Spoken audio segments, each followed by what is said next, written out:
Don't know me, my name is Rory, and I'm obviously the best man. Firstly, let me thank you all for coming to celebrate Pa and Theresa's special day. I would especially like to thank those who travelled the furthest. Clearly myself and Anya are the most dedicated, having travelling over 17,000 kilometres to be here. Thanks, Anya. Listening to the news since I've been here and given Pa's occupation, I know I need to be careful what I say today in case the microphone is being bugged.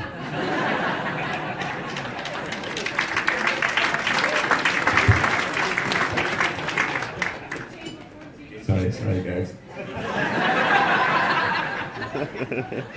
A special word of thanks again to the bridesmaids who all look fantastic and have somehow managed to convince Theresa to go through with the day.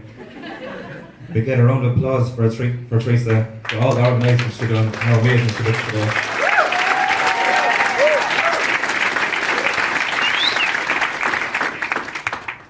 I've known Pa now for about 15 years. We went to school together for 6 years and I've kept in touch since, although the last 3 years contact has been a bit scarce. Bad reception in Spa, or so he says.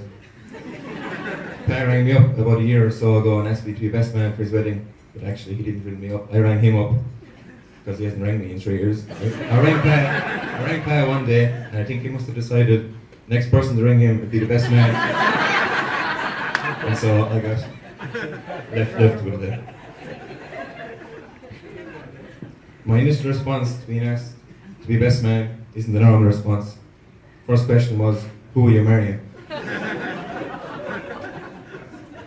Because to be honest, I didn't know I had a girlfriend.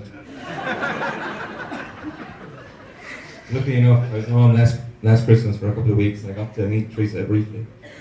I met her at McDermott's one night. I met Pa, he introduced me to his wife-to-be and asked me what I thought of her. The fact that I only got the chance to say hello to her, I knew what he was asking. And naturally enough, I said, she's very good looking, Pa, well done. But what I was honestly thinking, and what everyone else is thinking, was, what is she doing with him?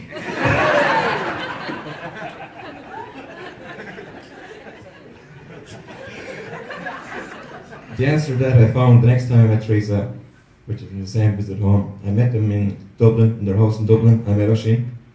There had to be a very good reason for a girl like Theresa to be agreeing to marry Pa, and Oisín is a very good one. I'd like everyone to raise their glasses to Oisín, who is here tonight but isn't in the room at the moment, without whom Theresa would surely have seen sense by now. So, to Oisín. May he grow up to have his mother's good looks and personality and his father's powers of convincing.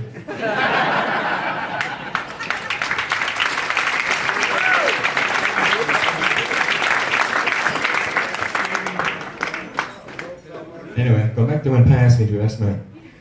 He made the deal much sweeter by telling me, and he swore to this, that I wouldn't have to make a speech.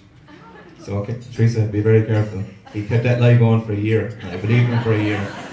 Until about a month ago, he rang me and said, after actually I told him the flights were booked and I was on the way home, he said, how's the speech going? I nearly died. Because I've never made a best man speech before, or been sober enough to pay attention to any I've heard. I had to ask him what I could and could not say. All he said was, keep it short and clean. So I got to work on the speech anyway, and most of it done, and I got a text from Pa about 2 weeks after I spoke to him. Don't mention any ex-girlfriends in the speech. So, as anyone that knows Pa knows, I was back to square one. I must have lost 3 pages of the speech by taking out any mention of any of Pa's ex-girlfriends. That was just a list of names.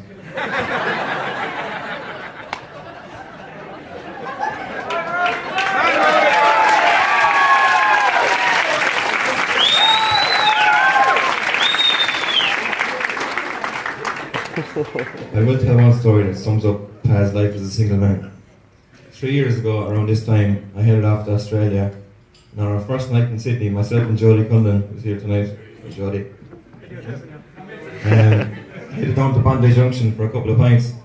After a few drinks, a couple of girls came up talking to us, which is fairly standard for myself and Jodie. The one that was talking to Jodie, obviously the uglier one, asked him where he's from. So he said County Clare. And she said, oh, do you know Patrick O'Neill?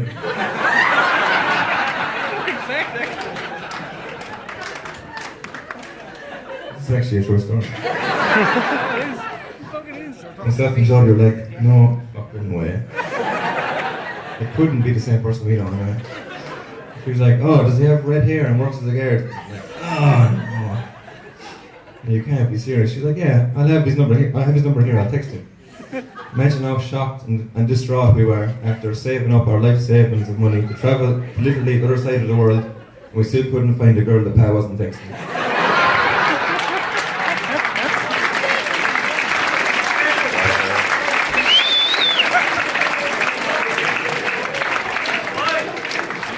That story is actually true. You can ask Jodie if you want afterwards. That is a fact. Buy me a pint, I tell you. I'll give you another quick story about Pa. A couple of years back, myself and Pa went off to Inishmore for a night.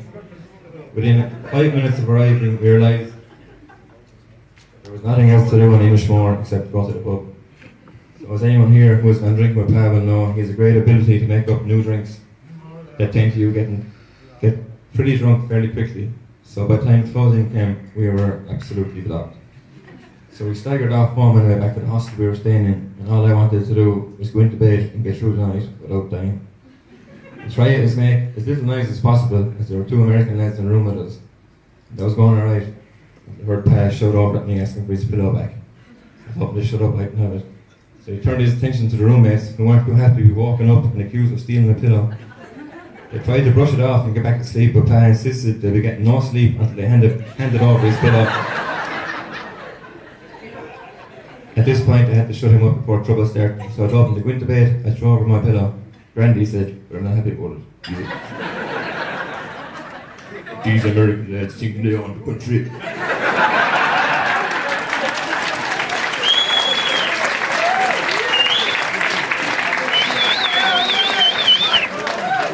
I threw over my pillow anyway, and he threw it straight back at me.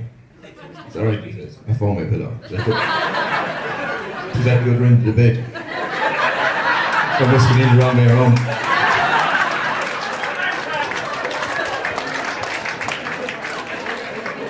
So you could take from that Pa has a history of getting into things without thinking them through. Obviously not. Nothing to do with Theresa. No, that's the end of my talking. I'm sure everyone's sick listening to me, so I'll finish it. Could everyone please be upstanding again as we toast the bride and groom? May your love be modern enough to survive the times and old-fashioned enough to last forever. Ladies and gentlemen, the bride and groom, Patrick and Theresa.